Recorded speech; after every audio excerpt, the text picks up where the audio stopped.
Well, good morning everyone. Welcome back to the channel. It's great to have you here. You'll find me in the confines of Smallbrook Junction station. We've just come off the Hover Travel over from Portsmouth. Lovely way of travelling, mind. If you ever fancy travelling on a bag of air, I would definitely recommend the Hover Travel. We're going to take a ride on the Isle of Wight Steam Railway. I do say we, and it is a railway this time because I do have somebody with me today. Somebody who wasn't sure whether she wanted to come on camera today, but she thought, why not? And if it's okay, I'm going to this is Vicky. Hello. Hello. You're wondering who Vicky may be. Well, I did decide quite a while ago, and it was a tough decision to make, but I decided to ask Vicky to marry me. As she scornfully looks at me. You'll see in a couple of the photos attached that we did actually get married on the Bluebell Railway a few weeks ago. I can't thank the Bluebell enough. We both can't thank the Bluebell enough, actually, that of the stellar service that they put on for us, and it was just a fantastic day. So we're going to have a day out together, and we're going to have some fun. Let's go and see some steam trains on the Isle of Wight.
As you'll see on the map of the Isle of Wight Steam Railway, there is only three principal stations, which are Smallbrook, which we've just departed, Havenstreet, and also Wooton.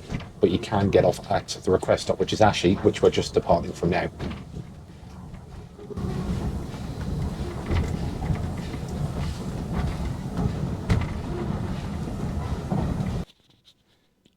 As you can see from the map shown, the Isle of Wight used to have an extensive railway network. Not only did it go from Ryde to Shanklin, but it went as far south as Ventnor, across towards Cowes, Newport, Yarmouth, and also Freshwater. Along the 55.5 miles of network, the railway lines, which operated both as a self-contained network and as links to the ferry services between the island and the south coast of Great Britain, were opened by several companies between 1862 and 1901. After modernisation through the groupings of the Big Four in the 1920s, most of them were permanently closed between 1952 and 1966 as part of the reshaping of British Railways. The 8.5 mile long stretch from Ryde to Shanklin was temporarily closed in 1966 and rebuilt for electric train services introduced in 1967. Replacement trains were introduced in both 1990 and again in 2021, along with a major renewal of the line. Also, a further 5.5 miles of line have been reopened since, known as the Isle of Wight Steam Railway, where we'll be visiting in detail today.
No.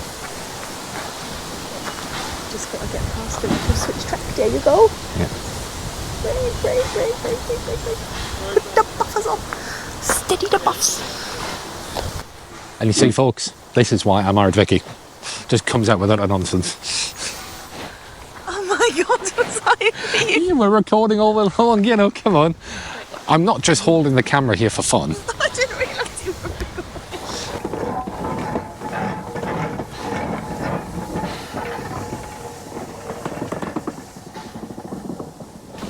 So after all that hilarity and chuckles with my darling wife, we've made it to Wooton at the other end of the line. We didn't think we were going to get here because they were concerned that the engine might have failed down at Smallbrook Junction, but alas, we're here. Alas. So we're going to head up to Havenstreet.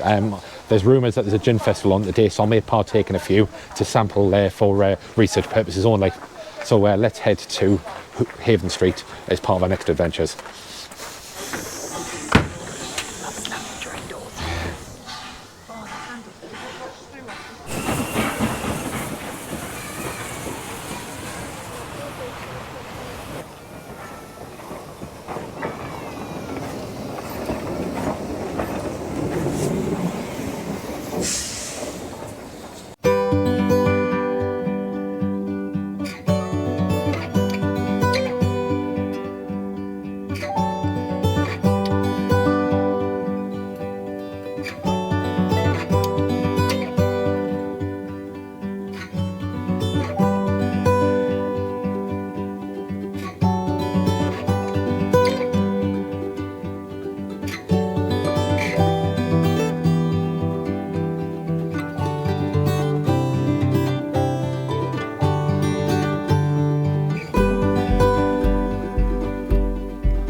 That, folks, is why you shouldn't just pull an errand lever, you know.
Hello.